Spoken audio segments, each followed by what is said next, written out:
Pulavinaka, and welcome to For the Record.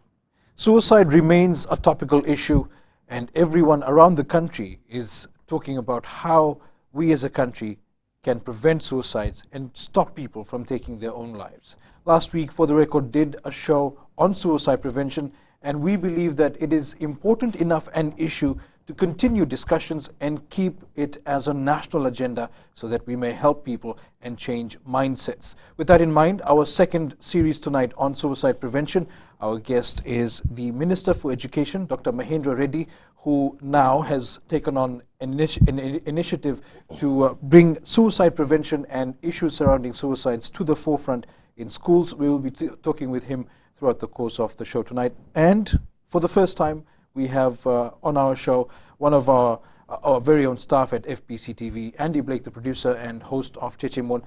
You might be wondering why he's here with us tonight. You will find out eventually in a matter of minutes that Andy himself has battled with depression and attempted to take his own life. But he has a very powerful, very strong story about suicide prevention and overcoming these very dark times, and we'll be speaking with him throughout the course of the show tonight.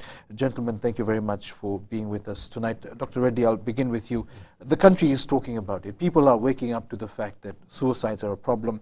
For you as Education Minister, I believe the starkest reality is that 3 students took their own lives, and that has triggered this sort of ripple effect where you have now decided to go into schools, reach out to students, and come up with some sort of technique or some sort of framework to help students and to have a support system. Students have taken a national pledge, including yourself and the staff of the ministry and teachers. What, at the end of the day, do you hope the situation will be when it comes to students who have suicidal tendencies or who feel pressured? How can the ministry and schools help? When, as you alluded to, the news about the 3 children losing their life was very painful. And the agony of losing a child is best known to the parents who have lost a child. We, the Ministry of Education, we are in custody of these children from the age of 5 years till they pass through the high school. And that particular age, up till 18, is the most vulnerable age. And that age, they're very emotional. That do not tend to use their mind that much because their mind is still in the development stage, and therefore the emotions run much higher and above the ability to make rational decisions.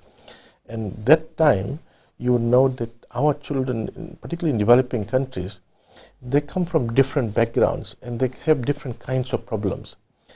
A child only takes that ultimate step to take his or her own life if she thinks that there's no other way, there's no alternative. Why does the child think that way? We believe in the ministry that the child thinks that way because the child did not come across anyone who is willing to share with the child about that particular issue. So what we are doing now is looking at a strategy which will allow that to happen in our school system. All right, we'll pick up on that strategy in a bit. Andy, if I can just bring you into the discussion. The minister made the point about people or students particularly feeling vulnerable and not having anyone to talk to. When you went through your issues, your depression, how did it begin? I want to get into the mindset of someone who has actually battled and overcome these situations. Yeah. Thanks, Edwin. For the record, I battled major depression for 2 years, and I was one of the most severe cases in Canterbury, in Christchurch, New Zealand. How I spiraled into depression was I was at the time I was at the peak of my career in the fashion industry as a fashion show producer, and I was leading a very glamorous lifestyle. But from the outside, people thought that I had everything that was going for me. But initially, for me, my battle was feeling lonely the whole time because I didn't have any form of support in terms of family and friends and people that I could trust. So that coupled with relationship issues led me to sort of like a dark part of my life, which was depression. And then I spiraled more and more into depression. And then for me, the main issue in which I got more sick, to use that as a term, was because I kind of closed myself off from everyone and just didn't share, like I didn't communicate. And which is what I think is what anyone that goes through with personal problems, they need to be communicating more so that they get that support. Communicating, having someone to talk to, and actually taking that active step and deciding that I need to talk to someone. I don't have to be alone and isolated. These are two different thoughts. I mean, we sitting here can say, look, if you need to talk to someone, there is somebody out there. But for somebody who is in that situation, you would understand. And let's try to get into the minds of the children. What would it take for somebody to actually reach out and ask for help? There's a small percent who would do that, but there's a large percent who will not do that. But so we will need to identify the signs of that particular child in depression or in trouble. That is something that we now want to establish a strategy in the school system going forward. So some of them will be just boiling inside and not willing to, not for some reason the culture or fear of the unknown, not willing to share. And that is the most difficult part in terms of reaching out to the child. Hence, the signs. That is something that we need to identify, the signs of how do we identify that this child needs support, this child is in trouble, this child is vulnerable. Andy, did you want to talk to someone? Did you want somebody to reach out and help you? It's funny with what our Honourable Minister has just said in terms of looking out for signs for someone that is, could be suicidal. With me, after I went through everything and come out of it as a much more stronger person, my signs was I withdrew from wanting to communicate and socialize with people. My diet got affected. I started eating less and less.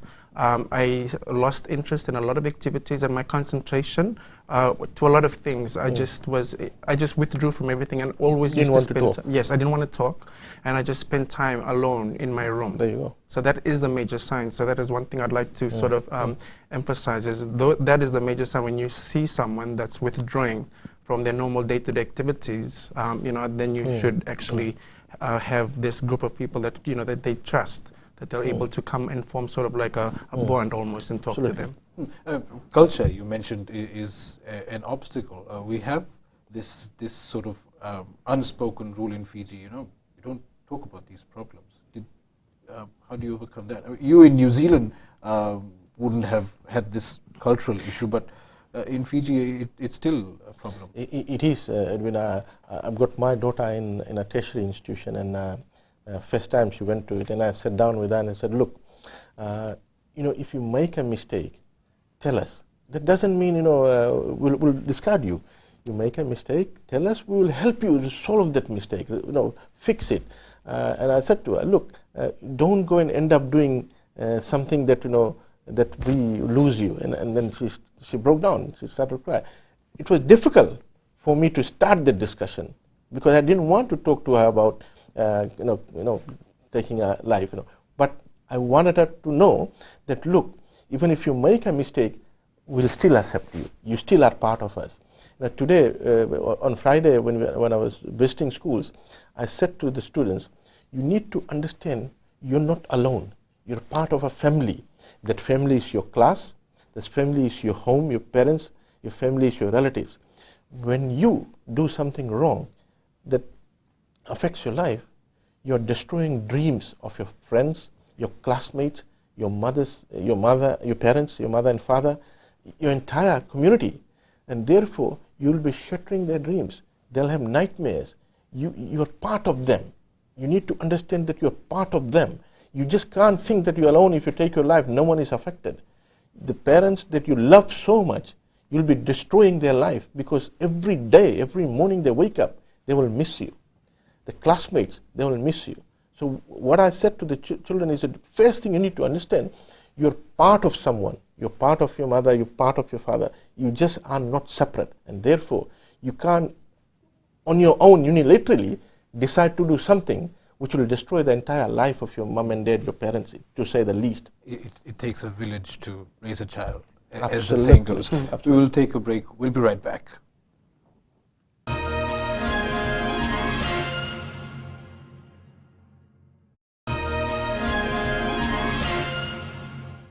Welcome back to the show. We are talking once again tonight about suicide prevention. Our guests are the Minister for Education, Dr. Mahendra Reddy, and Andy Blake, producer and host of the Chechamon TV show, as well as suicide survivor. Andy, let's go back to when you were in this very dark place in your life. Mm-hmm. How hard is it to actually come out of it? I mean, people say, I don't know, I'm not an expert, but people say that suicide is the easy answer, is the easy way out when you're in that sort of situation. For me personally, when I was suffering with with depression, which is mental health, I used to entertain the idea of suicide, and that was sort of calming effect for me because I saw that option to end the pain that I was going through. At Christchurch, and from there I was later taken to Hill Morton Mental Hospital, got therapy and treatment. They also said that I was, to get ECT, which is electroconvulsive therapy, where they were going to put needles into my brain and give me electric shock so that I was able to come out of that dark space that I was in. I did not get any treatment. I decided that in order for me to move forward was to have a positive mind, and I just found that positive strength and energy within me to combat what I was going through at the time. And every time I would get a suicidal thought, I would always turn that negative thought into positive thought, and always thought about something that would enhance and better my future. And I'm glad that I did, because now I'm blessed with an opportunity of working at FBC and doing things that I'm more passionate about. So I'm glad that I've came through it. Well, we're reflecting now. I mean, as we speak tonight, there would be somebody sitting at home watching. We just don't know. We're sitting here having a discussion, but from your experiences, if you wanted to reach out to someone, what would you say to them? My message is simple. When you know that you are going through any personal problems or emotions, always know that there's someone that cares, and it's about communicating. Communicating, I need to emphasize again, is the biggest, I think the biggest tool that's going to help you to overcome what you're going through, because someone will have an advice that will be able to trigger an emotion within you that will bring you out of that dark space that you're in. And that was something that I went through, and I experienced the communication side of it where I refused to speak to anyone. But I was lucky in the sense that I was able to get some of the top psychiatrists in New Zealand that advised me and gave me tools that I was able to use to come through that period and get to where I'm at today. Let's look at what the ministry is doing now. The campaign has begun. You're hitting the ground running, reaching out to students. But one of the issues that people talk about is that students are afraid of their teachers because of the pressure that's put on them to perform academically, and pressure from parents as well. Get good marks, be first in class, study hard, don't fail us, don't disappoint us, don't embarrass us. These are some of the issues which are said to contribute to why students take this path, not just deciding to harm themselves, but substance abuse, glue sniffing, and whatnot. I agree. There are pressure on students to work hard. Every parent wants the child to perform well. Every teacher wants their class children to perform well.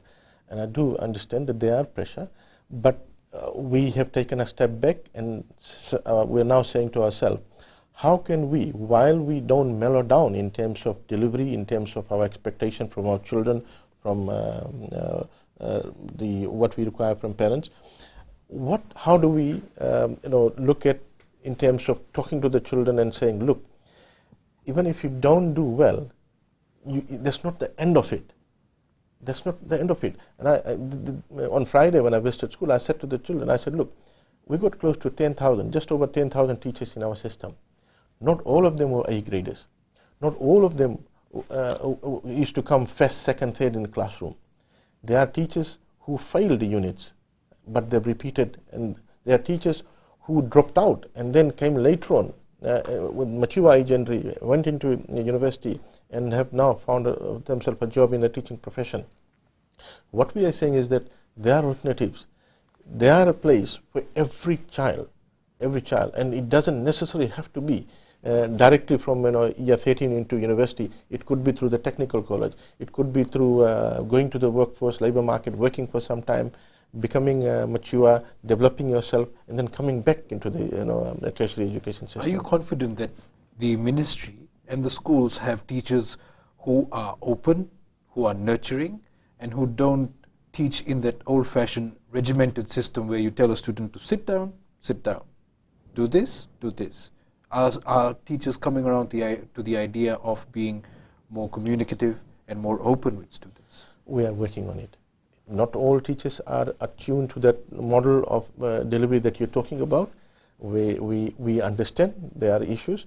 We are not working on that. Every teacher is undergoing counseling training. It'll take time. We've got over 10,000 teachers.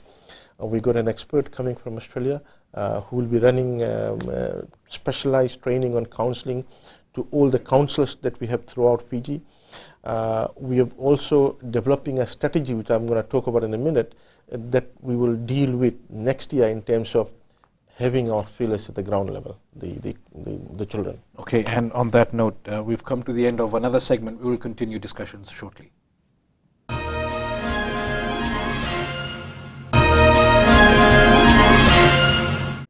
Welcome back to For the Record. We will get right into our discussions about suicide prevention. Minister, before the break, you spoke about strategies for next year. What exactly do you plan to do? What I mean, Edwin, is that we have our children in the school system who are in contact with their peers. We have the prefect system.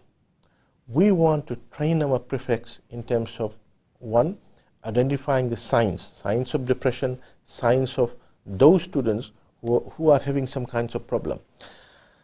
We want to also train our prefects to how they will gather data or information about students when they're talking and discussing about someone having a problem. Immediately, this needs to be escalated to the form teacher. The prefects, these prefects are the ones who are the closest to the children, not the teachers. These are the ones closer during the recess time, during the lunch time. We want to train our prefects now. From next year, the strategy is to train our prefects who will be in touch with the students during the whole day to how to identify, one, how to identify signs of depression, signs of a child in problem. Number two is to look at how they could pass on the information, how could collate. I'll give you an example. One of the cases of a suicide of a child from our school was that the child was talking to others, his friends, that how he was being physically abused by people at home. And this was revealed by the friends after we lost the child. Now, if we had a system where immediately that thing was reported to the prefect and to the teacher, we could have immediately got the child to be counseled and would have contacted the parents and seen why this is happening, why the child is ill-treated at home. So this is a strategy now we're looking at in terms of ensuring that we are able to identify children who are in depression or children who are having some problem and no one is attending to it. Okay, I believe there are more issues in this strategy, but support services, something that the ministry is working on now, but for people outside of the school system, for grown-ups, the vulnerable age, I understand, in Fiji is between 15 to 25 years, the highest risk category. Are you in touch? Do you feel that there are enough support services? If you yourself wanted to talk to somebody, do we have enough resources catering for this? As a country, let's not talk. It's not about the government throwing in money or whatever. But I think for me personally, if I wanted to reach out to someone, I wouldn't feel comfortable because I can't seem to identify anyone in the system that would understand what I would be going through. But in saying that, you can always turn to your family, someone that you trust, like your mom, your dad, or brothers and sisters. Edwin, as I said, it's about talking, and people need to understand that your life is precious. life is a precious gift, and that's something that you need to nurture and that you need to live to the fullest so that you're able to leave a lasting impression when you go naturally. Having been through what you have been through, how would you reflect on your life now? I think what I've been through has molded me to becoming a more stronger person today, a more positive person, and the way that I look at life is more different. The way that I tackle my personal problems now is very different with the tools that I've learned throughout the period after coming out of 4 attempted suicides. Now I look at life as a precious gift, and it's something that I would like to develop more because I know that I have lots more potential to offer to Fiji and to impact other people's lives. When we talk about being able to help and having a supportive structure, how do we communicate this without getting people to shy away, especially kids? That is the most difficult part. It's not only about having the support system, it is about how do we ensure that students do take that step of picking up the phone and calling the helpline, or going to the counselor, or talking to someone and sharing that. That is something that we are trying to, at least from the school system, to motivate and encourage the students to say, look, hey, you need to talk to someone, you need to share your problems, your issues. We also need to see their friends digging deeper into the child and saying, tell me what the issue is.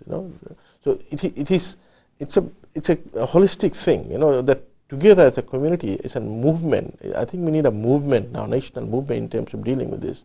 Otherwise, we will continue to see that we're kind of providing a parental solution to this issue, a reactive approach to this particular issue, which is now becoming a national crisis. But we are, you said it yourself, we are being reactive. Begs the question, what have we been doing all these years? That's why, at least in the school system, we started. I just want to, for the record here for people, in Australia, in the education system, they have 4 pillars of reform. We have 3. The pillar 1 is content review. We have the pillar 1 content review. Their pillar 2 is quality staffing. Our pillar 2 is quality staffing. Our pillar 3 is infrastructure and learning environment. Their pillar 3 is devolving greater autonomy to schools. And their pillar 4 is parental engagement. They're going big time into parental engagement because this is a major problem there too. So that is something that we want to look at next year. And I'm going to provide some data on what we see as one of the root cause of a problem. Okay, and we will talk about that in a little while. Right now, that's the end of this segment. We'll be right back.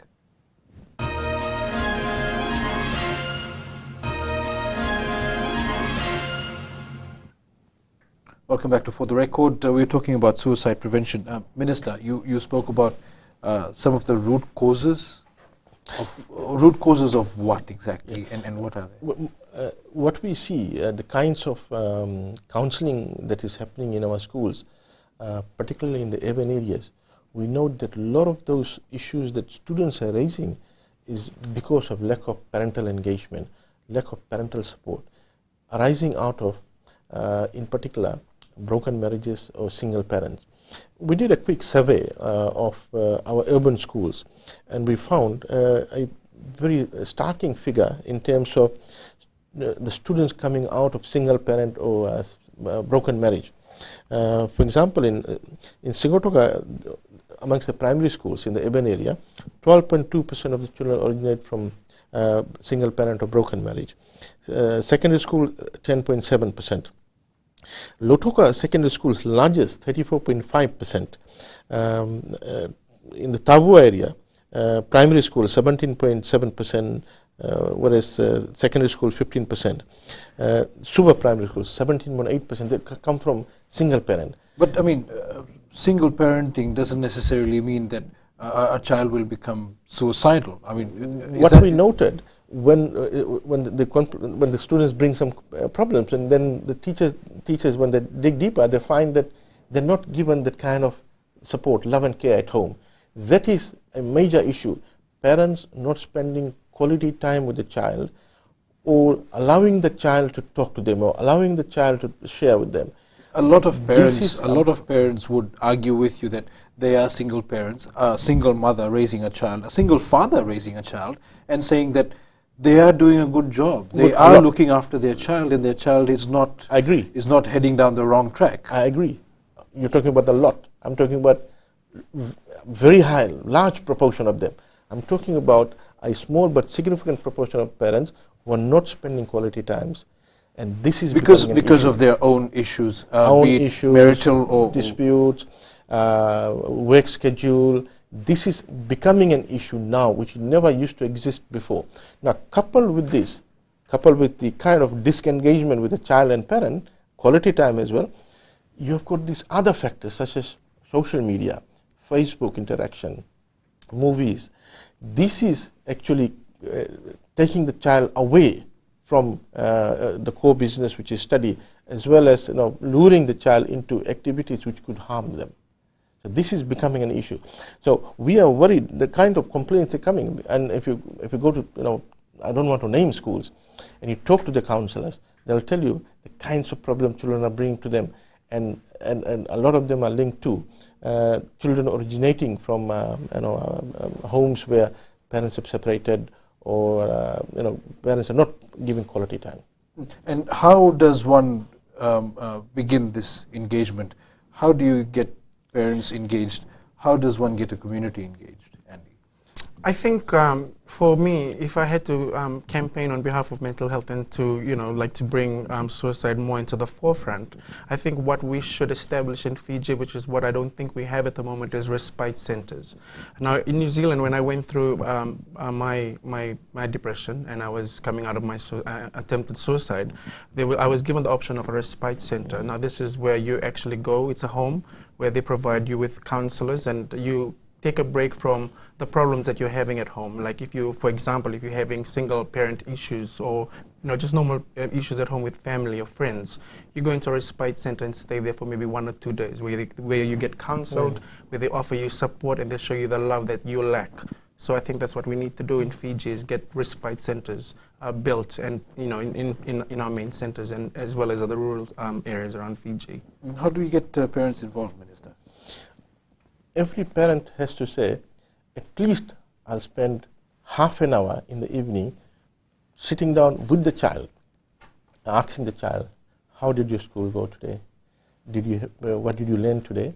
Did you have any problems today? And for child in primary school, try to read a story. I do that. I've got my second child is in year 2. Whenever I'm in Suva and I'm at home in the evening, before he goes to bed, I make a point of reading one story to him. And I ask him, how was your school? He will dodge around, but at least I spend that little time. And that little time matters to him. When you read a story out to him, you'll see how he'll move around and get all over you. He gets engaged. If every parent, by duty, spends at least half an hour directly, one-to-one, talking to the child and allowing the child to share their issues or how they did in the school that day, it'll make a huge difference. For people who have been through problems, who've had suicidal tendencies, for you personally, did you at any point face stigma and discrimination? Because we did a show last week and we heard how not just people who harm themselves, but their families as well have to face up to questions about what we did wrong, or whose fault was it. Did you at any time come across this? In New Zealand, I came out public because I actually there was a documentary that was done after I came through depression, and I survived my attempted suicides, and I was working in the fashion industry, and we all know that the fashion industry is very critical. I, however, got a lot of support from the fashion industry and New Zealanders as a whole. It was when I came to my own country, home, that when I shared in one of a presentation that I did, was when I felt stigmatized by my very own people that I call fellow Fijians. So the stigma is here. I think the reason why there's stigma is because there hasn't been that much of, people haven't been educated on how to deal with someone that has been through mental health issues. and on how they should be taught on how to, show support to someone that has been through those issues. Do you think, I don't know, I get this perception that people think if you talk about suicides, people will start committing suicides. If you bring up the issue, then you're planting a seed in someone's mind. We got this last Friday, to be a day for national discourse on suicide, and we got 90% support from it. But there were some people who made such demoralizing comments that, they're going to now talk about suicides to the children. Look, we are trying our best to see how children are alert about these things. Children are not tempted by anyone to go and push them around and do something that will destroy the entire future. And here people are saying, at times it's a bit demoralizing and depressing, but we are focused. We want our children. Gone are those days when we used to see these topics as a taboo and didn't want to talk to this. I always say to our teachers that 30 years ago, 3 decades ago, the model that was used for growth and development of a child is no longer relevant. Now the model is different. We need to talk to our children. We need to talk to like a friend, treat them like a friend, and openly ask them certain questions that 3 decades or 4 decades ago, we treated it as a taboo. We didn't want to talk to them about it. This is a different world. You are not talking to them. Someone else may be talking to them. You need to understand it. They may be listening or watching it somewhere else, in a TV or Facebook or whatever. It's better you talk to them and clarify their doubts. Okay, and we will take another break. We'll be right back.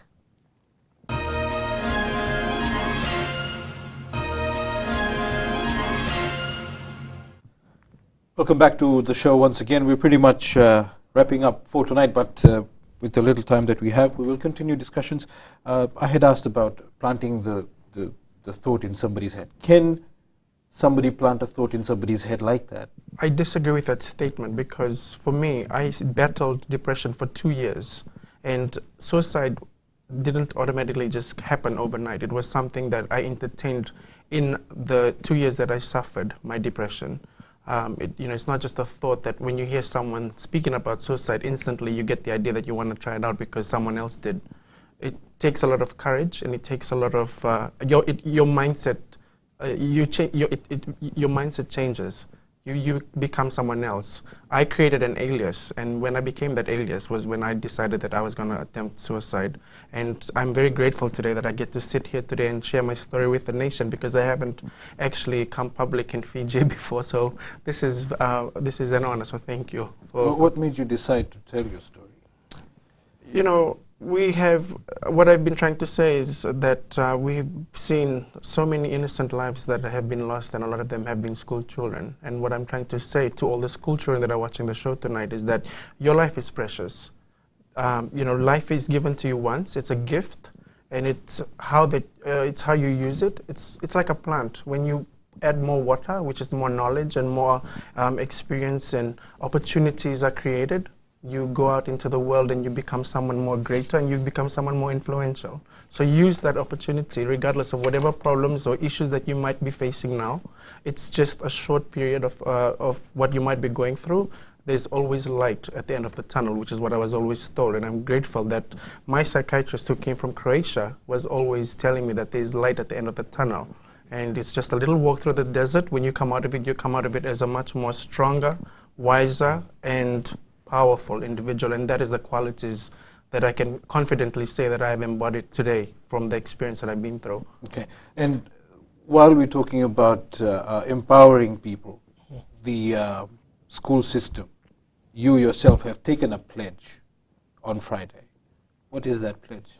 Well, the children have taken a pledge. The pledge that, let me read it out. The pledge that children took. They read it as, I pledge that I will grow to my full potential to serve my family, my community, and my country. I will never be pressured by anyone or tempted to commit suicide. I will seek all assistance I can get and not harm myself in any way to bring shame to my family, my school, my community, my country. And I am unique. I have a purpose as to why I am in this world. I will never put this life to waste by ending it prematurely. Every child in this country has taken this pledge.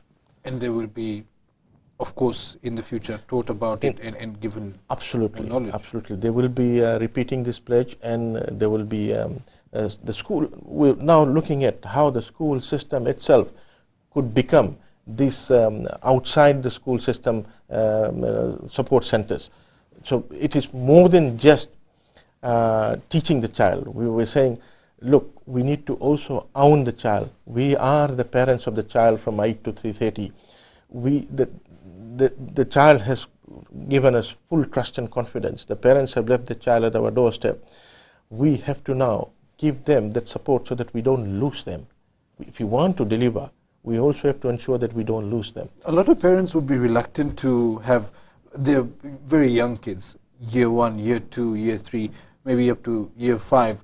Parents would be reluctant to expose them to this sort of pledge and to the sort of issues that the ministry wants to discuss with kids, bearing in mind that the critical age group is between 15 to 25, as I understand it. But is it necessary to reach out that far? Yeah, 1 to 4 is really, they have a different discourse.